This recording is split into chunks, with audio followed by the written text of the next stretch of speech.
Então, muito boa noite a todos.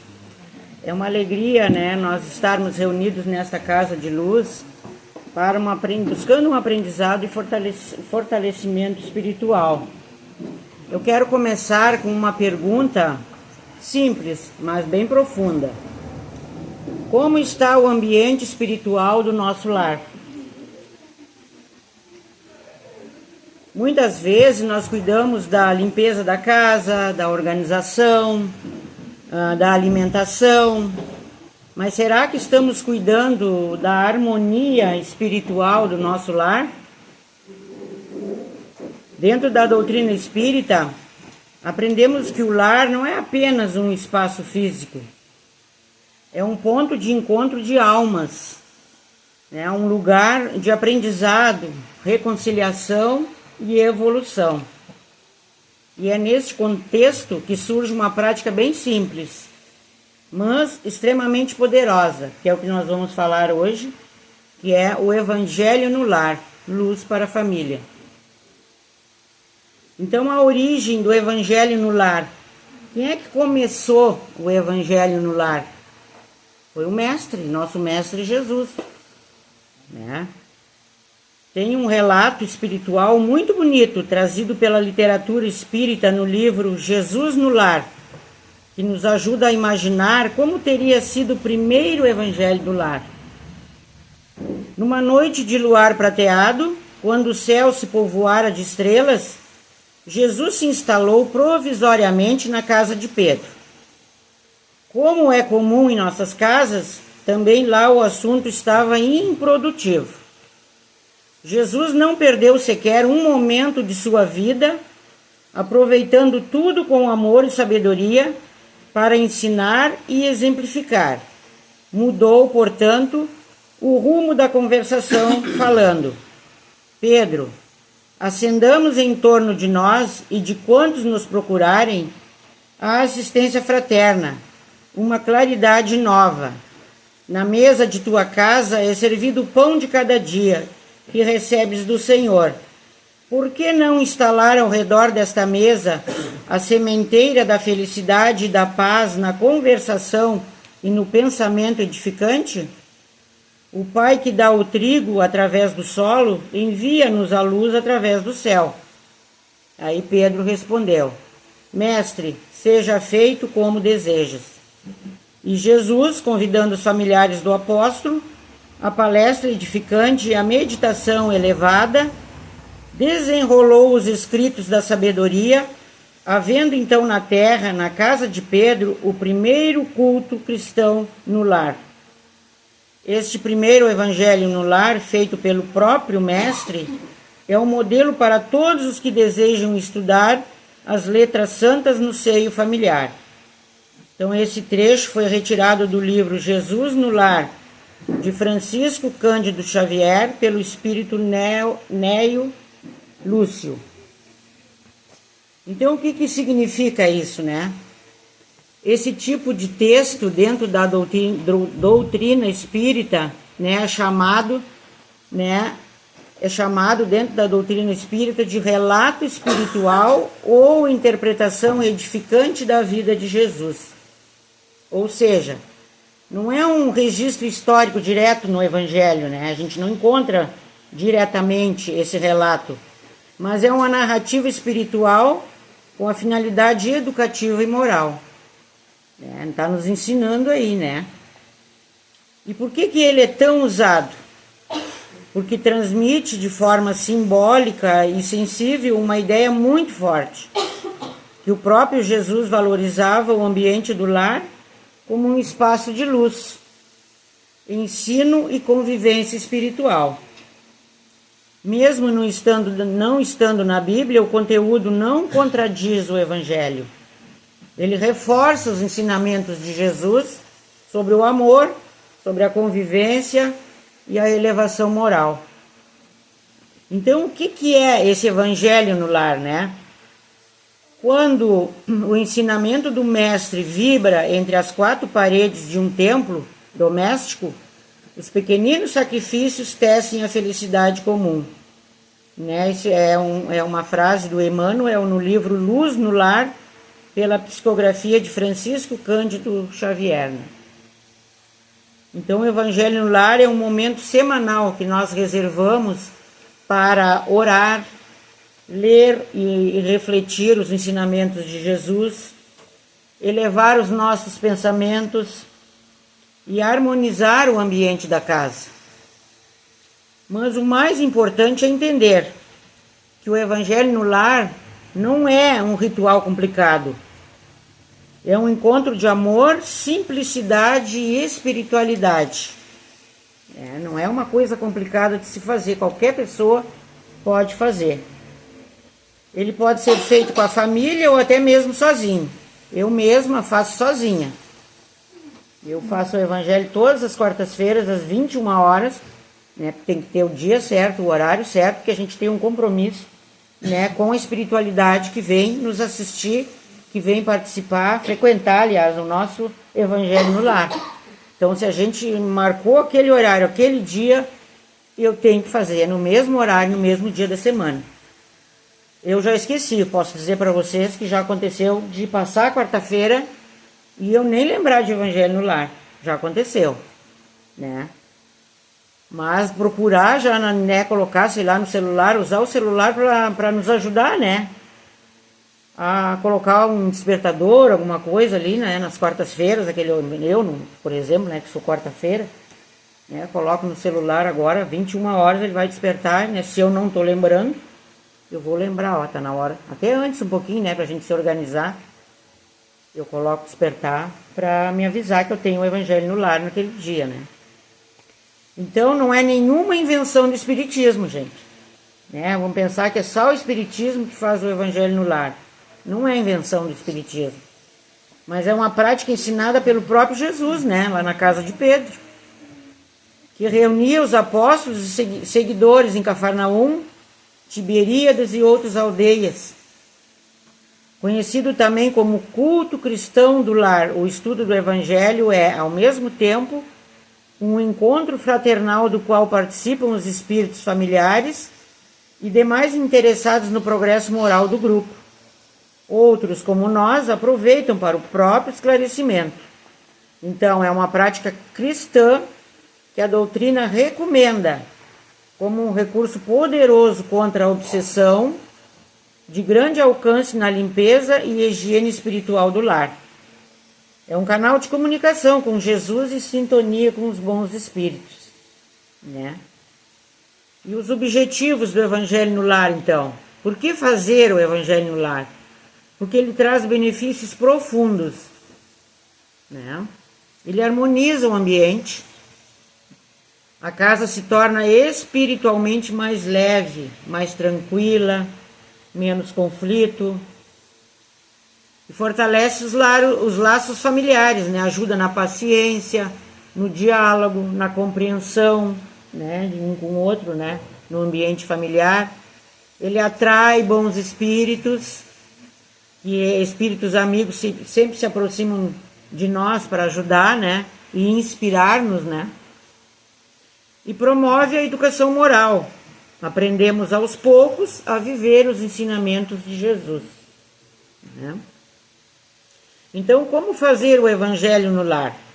Uma das maiores dúvidas é como começar. É mais simples do que parece. A gente vai escolher, então, como eu falei antes, um dia e um horário fixo. Aí pode ser uma vez por semana, o importante é a regularidade. Aí a gente coloca, vamos colocar uma jarra com água, se tiver bastante participantes, se toda a família participar junto. Eu já coloco uma garrafinha mesmo, só eu. E, de água para fluidificar ali durante o Evangelho, Aí a gente faz uma prece inicial, pode ser uma coisa simples, a gente convida, particularmente eu convido o Mestre Jesus, convido o meu mentor espiritual, para se fazer presente, convido meu filho, a minha mãe, que são os meus entes queridos que já estão na espiritualidade, convido os espíritos, os bons espíritos, e agora depois de terminar de ler o livro, aquele relato de uma católica. Eu sei que no final ali ela fala, quando ela conseguiu, né, depois de muito estudar lá no plano espiritual, que ela veio visitar a casa de um médium, ela participou de um evangelho no lar na casa desse médium, e ela via muitos espíritos negativos, né, aqueles espíritos das sombras, que estavam ali em pedido de socorro. E o evangelho no lar também serve para isso. Eu até então eu não tinha entendido essa parte. Mas aí eu finalizei o livro, né? E aí a gente faz aquela oração também por eles, pedindo ajuda por eles, né? Que de repente estão aqui perdidos ainda, né? Aqui no nosso mundo físico. Então também a gente faz essa prece. Então é uma conversa sincera com Deus, pedindo proteção e inspiração. Aí a gente abre o evangelho, né? Eu abro aleatoriamente. A página que cair para mim, eu leio. Sempre tem alguma coisa que me serve naquele dia. Às vezes eu tiro até o que eu vou falar aqui nos comentários. E muitas vezes eu ainda digo, né? Hoje, segunda nem sei o que eu vou falar. Mas aí quando eu faço o evangelho na quarta-feira, o assunto que cai aqui para mim, o capítulo que cai aqui para mim, eu digo, mas esse aqui é um assunto muito bom para mim fazer um comentário. Já aconteceu isso, né? Então eu abro aleatoriamente, leio, como eu sou assim sozinha, eu não tenho muitas vezes com quem debater, né? A não ser comigo mesmo. Eu leio mais as explicações que o Kardec dá aqui para cada capítulo, né? Mas quem faz, né, com a família, aí depois da leitura do Evangelho, cada um pode comentar o que entendeu daquele pedacinho do Evangelho ali, daquele trechinho, cada um comenta, né? Ninguém vai se contradizer, ninguém vai dizer, tu tá errado, nem nada, não. É tudo em paz, tranquilidade, cada um fala aquilo que entendeu daquele trecho, né? É uns comentários assim bem simples, sem discussões, sem imposições, né? Apenas reflexões. E aí a gente pode emanar vibrações, né?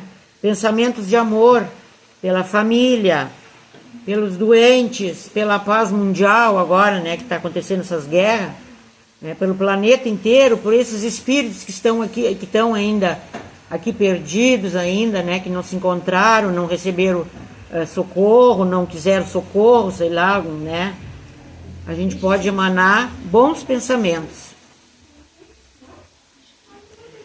E aí depois, né, eu leio um pedacinho de um livro, né? Eu tenho lá em casa, tem aquele o Pão Nosso, tem o Sinal Verde também, que tem muitas reflexões boas, né? E aí eu ainda leio um trechinho dali também, aleatoriamente. E aí depois a gente faz a prece final, que é agradecendo o momento, agradecendo a presença dos bons espíritos que ali estavam conosco, né, dos nossos mentores, do Mestre Jesus. A gente faz um agradecimento para encerrar, então. Não precisa acender vela, não precisa colocar objetos, fazer formalidades nenhuma.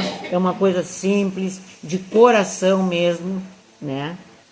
O essencial é o que a gente sente aqui dentro, é o sentimento. Esse que é o mais essencial nessa hora, né?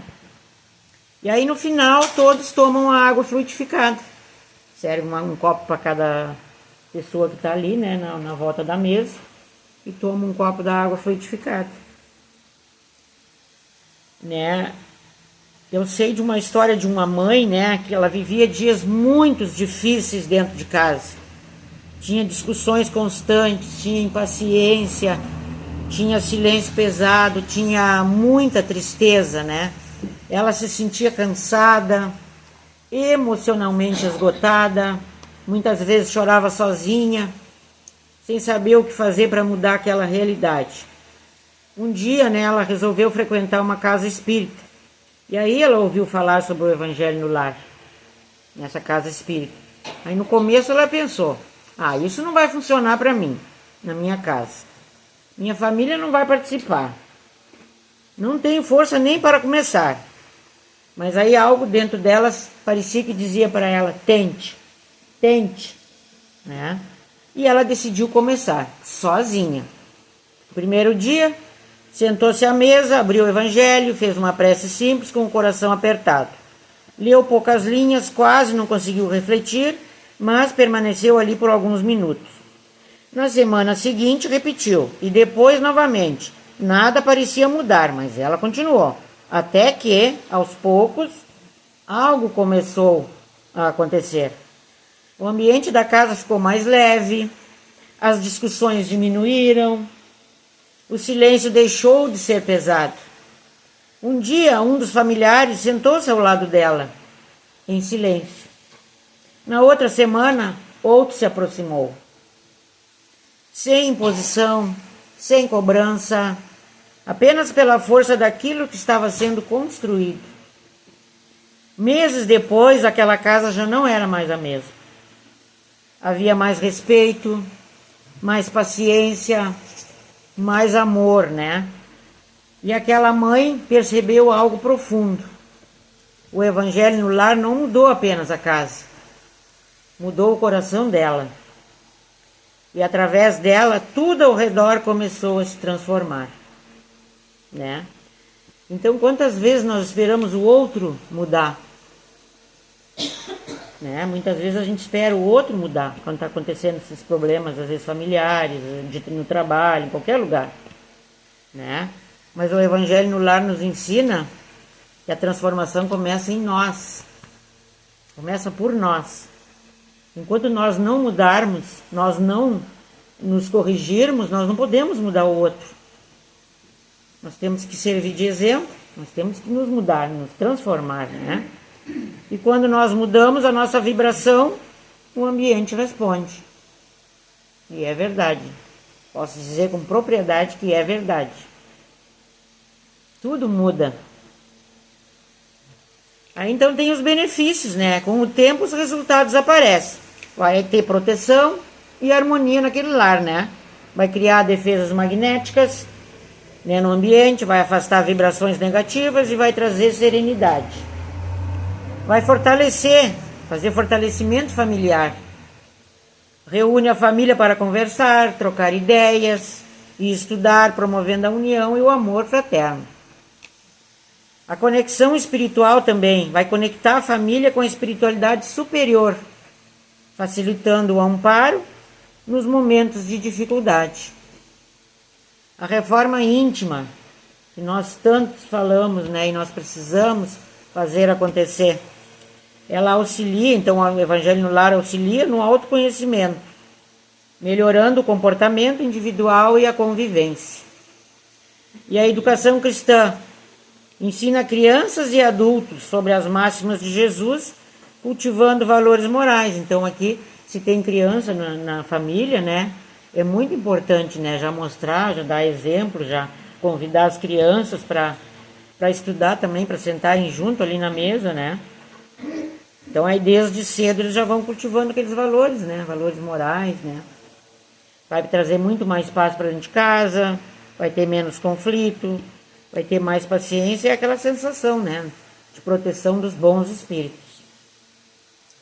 Muitas pessoas relatam que o ambiente da casa realmente muda, né, e muda mesmo. É como se o lar fosse envolvido por uma luz diferente. Porque na verdade é isso que acontece, né? Fortalece o vínculo com o divino amigo. Quando a família ora, Jesus se demora nessa casa, né? E as dificuldades, então, sempre tem. E é natural encontrar obstáculos. Ah, não tenho tempo.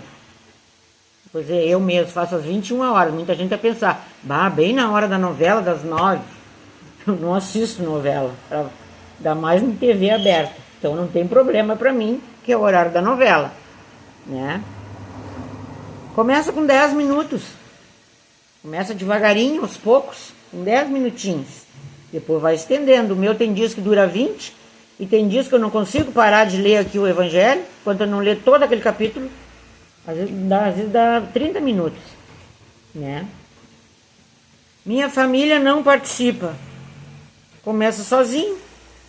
A luz atrai, né? Que nem aconteceu com essa história que eu falei para vocês. De tanto insistir, eu estou insistindo ainda, estou fazendo sozinha. Eu estou insistindo, mas eu tenho certeza que uma hora a coisa vai mudar. né? Claro, só mora eu e meu marido, né, em casa. Mas um dia isso vai mudar. Tenho fé nisso. O que eu disse para vocês eu esqueço. Cria um hábito como um compromisso semanal. O importante é não desistir. Acontece, né, de esquecer. Né? Então, o Evangelho no lar não transforma apenas o ambiente. Ele transforma nós mesmos. Porque não adianta apenas ler. É preciso viver. E aos poucos, com paciência, vamos nos tornando mais calmos, mais compreensivos, mais próximos dos ensinamentos de Jesus. Hoje lá eu fui a Pelotas, né, porque eu tive que levar meu carro para arrumar, e aí eu peguei um carro reserva. E aí o táxi que me levou, da Uvel até lá onde eu peguei o carro, ele disse assim para mim: ai, vizinha, esse trânsito tá impossível, essas pessoas abrem o sinal e eles não se arrancam. E eu me dá uma agonia. E ele disse: eu era muito mais atacado, mas agora estou estudando a Bíblia. Ele disse, mas ainda não tinha acalmado de um tudo, porque ele ainda estava nervoso. E o sinal abre e os carros não andam, né? E ele estava com pressa. Né? Ele disse, ainda mais quando a gente estuda com uma pessoa que sabe explicar direito. Né? Ele me disse, que bom, continue estudando. Né? Então, se a gente fizer o Evangelho no lar todas as semanas, nós só vamos ter benefícios. Benefícios que nós vamos aprendendo, nós vamos deixando de ser egoísta, nós vamos deixando de guardar mágoa, nós vamos deixando de ser orgulhoso, de achar que está por cima, né, de tudo, que sabe mais que o outro. Né? A gente não sabe mais. Eu estou aqui na frente, mas eu não sei mais que ninguém. Eu estou aprendendo também. Toda vez que eu tenho que fazer um comentário aqui, eu estudo, eu procuro na internet, eu escuto palestra, aí eu vou anotando num caderninho, depois eu passo tudo no computador, digito direitinho, porque eu tenho medo de me esquecer de algumas palavras às vezes, né? A minha memória não está muito boa. Aí eu trago anotadinho. Mas a gente tem que estudar, tem que se dedicar. Né? E o Evangelho no lar nos ensina, vai nos ensinar a ter paciência. Né? A gente não responder na mesma moeda, muitas vezes, que às vezes as pessoas nos magoam, nos ofendem muitas vezes, e a gente já, na hora, já responde, né? Ofendendo também. E o Evangelho no lar, ele ensina isso aí. Eu já posso dizer que na minha vida eu já tive muita coisa mudada. Mudou muita coisa. Né? Só de fazer aquele Evangelho todas as quartas-feiras. Né? Então, pense, né? Então, que nós hoje possamos sair daqui com um propósito. Levar mais luz para dentro dos nossos lares, né? Mesmo que seja com um pequeno gesto, mesmo que seja assim uma pequena prece. Porque quando nós mudamos a energia do nosso lar, mudamos também a nossa vida. Gratidão a todos por terem me ouvido. Então, gente, depois dessas palavras da Marisa, né, eu queria falar que realmente o Evangelho ele é muito importante, tanto que em todos, não digo em todos, mas na grande maioria das edições do Evangelho segundo o Espiritismo, no final do Evangelho, no final, nas últimas páginas, tem um roteiro para a gente fazer o Evangelho no lar, para vocês verem a importância